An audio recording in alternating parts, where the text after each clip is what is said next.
Hello and welcome to Fearless DIY Music. My name is Tristan Lass, and today I want to talk about vocal technique in the studio. That's why I have my headphones on. I can hear myself really well through the mic right now. And I just wanted to talk about some of the things to be paying attention to when you're tracking vocals.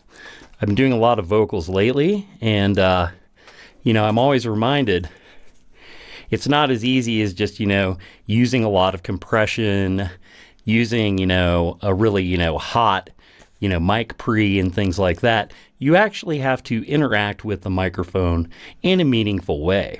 And so some of the things to look for when you really want to capture a clean vocal. Now, before we get any further, let's talk about some people want their vocals to be distorted or to be character driven. This doesn't apply to those kind of vocals, or if you're going to heavily process or use a lot of auto-tune, this video is not for you. This is about capturing clean vocals, the best vocal you can get in the studio with complete clarity. And one of the most important things that you can do is make sure that when you're singing, that you enunciate every syllable. I always like to think about Rob Halford of Judas Priest.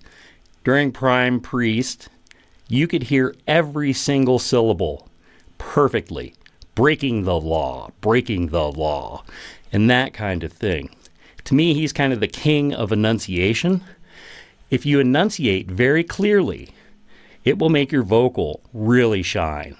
You don't want to be rolling over things or slurring things together unless that is what you are going for.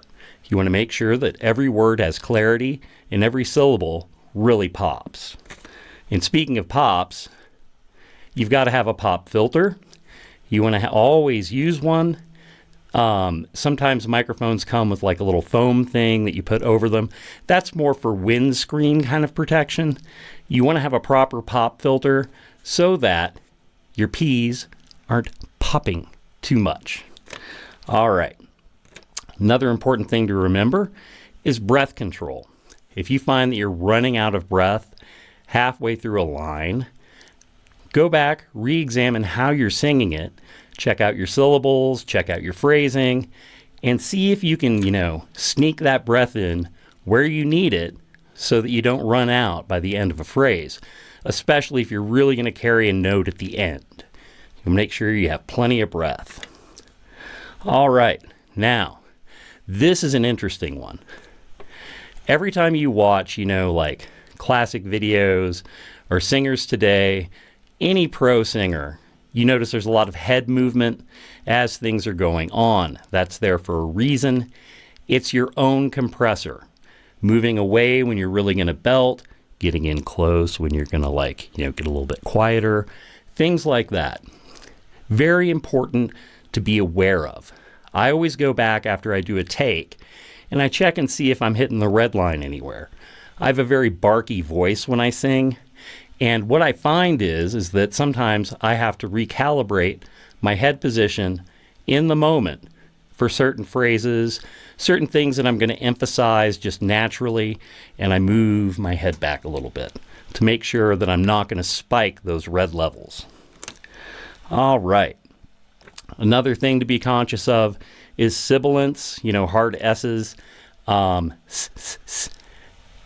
find that the best way to work through those kind of sounds is just to practice singing without having those S's be harsh. And you just have to practice, be conscious of it if it is an issue for you. For the most part, I don't have many issues with sibilants, but it is something that can really jump out of a track, and it can kind of ruin an otherwise really great take. I realize there are post-production tricks you can do, but the goal of this channel and the goal of my own recording journey is to get it right up front so I have a minimal amount of editing to do on the back end. It makes the mixing process a lot more enjoyable. What else do I have down here? Okay. Just a few more little details. Loudness. Now, you want to make sure that you're pushing air so that you can get the clarity of notes and really, have that emotion in your singing. That's how you get a good vibrato.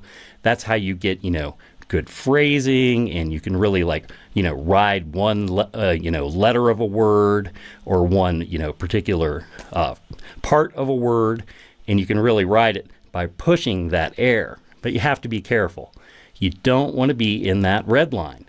You don't want to risk having digital clipping on your vocal if it's supposed to be a really clear and clean sound.